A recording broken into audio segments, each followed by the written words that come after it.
We're here to really get into the core of a topic, pull out the key stuff just for you. And today, wow, we've got this incredible story, almost an accident, really. It's about how one cannabis strain, Sunset Sherbert, didn't just, enter the scene. It basically reshaped the whole flavor game for the entire industry.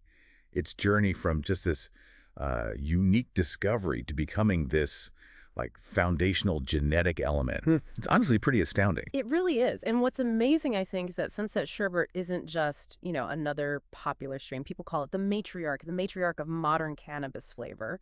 Its influence, it goes way beyond just that one flower. It really shapes so many others that followed. Right. So our mission today, essentially, is to unpack its kind of surprising start, dig into its really unique genetic makeup, and just explore the huge ripple effect it had on culture, on commerce, everything. So where did this journey even begin? It sounds pretty accidental. Yeah, it really was.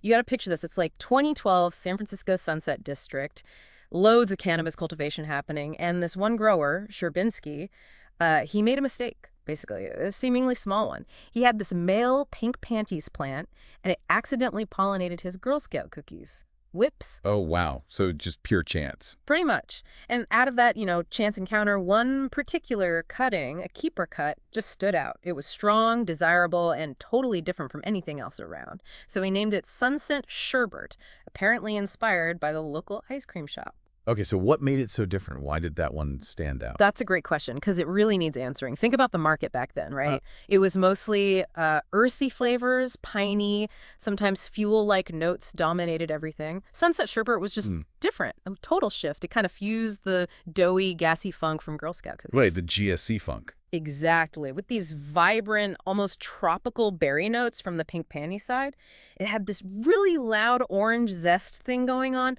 a creamy finish that was unique and even looked different, kind of frosty, pastel.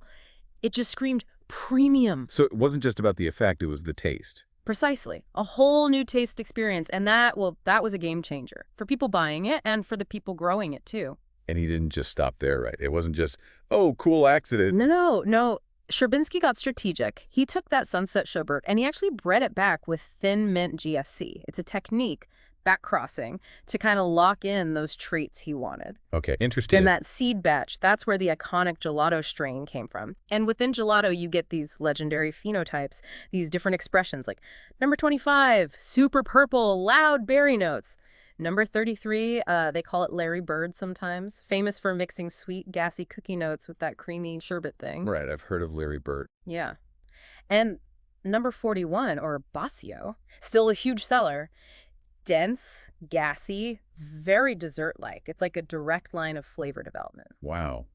That's some serious breeding work stemming from that one accident. Indeed. And, connecting this to the bigger picture, it wasn't just the genetics, the distribution was key too. You had guys like Berner, Cookie Monster 415, these key players. They got Sherbert into the right hands, helped it go viral, basically, East Coast, West Coast. Ah, so the network effect. Totally. And then get this, a bag seed, just a random seed found in a bag of Gelato 383, which someone grew that out, and it became Runtz, which is, massively popular. No way, Runtz came from a bag seed of gelato. Yep. That one unexpected little seed really kicked off a flavor takeover. It launched what we now call the modern candy wave in cannabis. So what did all this popularity actually do to the market? Oh, it exploded. By 2015, demand was insane. People were reportedly paying like $4,000 for premium packs of Sunset Sherbert. $4,000, wow. Yeah. Growers were scrambling to get cuts. Dispensaries featured it front and center. Rappers started name-dropping it in songs.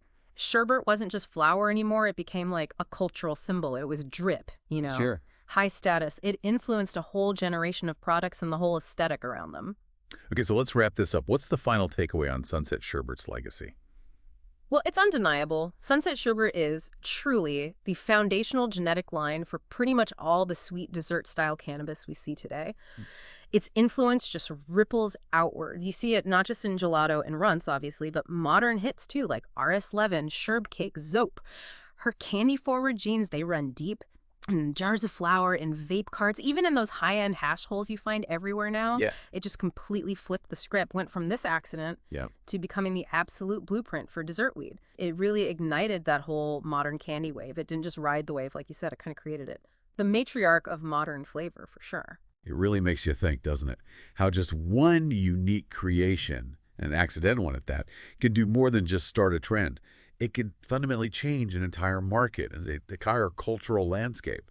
So maybe something for you to consider.